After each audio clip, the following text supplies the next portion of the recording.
एक छोटे से गांव में शांति और सुख का वास था। लेकिन रात का अंधेरा आते ही गांव की हवा में एक डर और रहस्य समा जाता। हर किसी के दिल में एक सवाल था, कौन है वह जो रातों को इंसानों का शिकार करता है? अदिति एक बहादुर और जिज्ञासु लड़की जो दिखने में बेहद सुंदर थी, शहर से अपने परिवार के साथ गांव आई थी। वह हमेशा से डरावनी कहानियों और रहस्यों के बारे में जानने के लिए उतावली रहती थी। जब उसने सुना कि इस गांव में कुछ समय से अजीब चीजें और लोग मर रहे हैं, तो उसके मन में यह राज जानने की तीव्र इच्छा जागी। अदिति इसके बारे में रोज सोचती कि ऐसा कौन सी चीज है जिसे अभी तक कोई इंसान नहीं देखा, और जंगल की तरफ देखती। ऐसे ही 10 दिन हो गए और फिर एक सुबह एक आदमी का शिकार हो गया। पूरा गांव में फिर से डर का माहौल हो गया। अब अदिति से रहा नहीं गया और वो जंगल जाने के लिए ठान ली। एक रात जब चांद का उजाला भी धुंधला था, अदिति अकेले जंगल की ओर बढ़ी। जैसे ही वह जंगल में दाखिल हुई, एक भयानक दहाड़ सुनाई दी।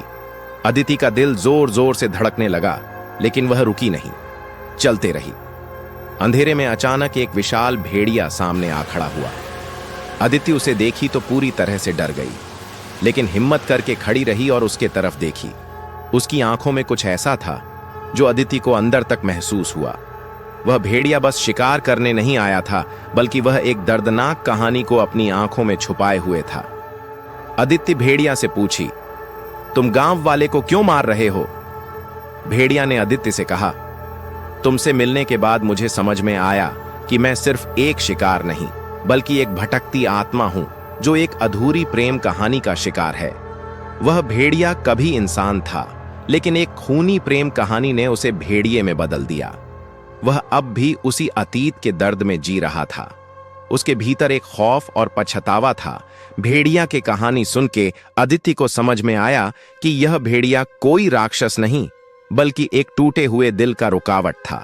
अदिति को अब यह एहसास हुआ कि वह भेड़िया और इंसान के बीच की दीवार को क्यों है। वह उसे अपनी प्रेम कहानी को पूरी करने के लिए मदद देने का विचार करती है, लेकिन इस फैसले में बहुत जोखिम था। अदिति के दिल में दर्द और करुणा दोनों थे, क्योंकि वह जानती थी कि भेड़िया का प्यार अब तक अधूरा था और वह खुद भी एक ऐसे रिश्ते में फंस चुकी थी जिससे पूरा करना बहुत मुश्किल था। तो आगे जानेंगे कि क्या हुआ था भेड़िया के साथ, कैसे उसका दुश्मनी गांव वालों से हुआ। Subscribe channel.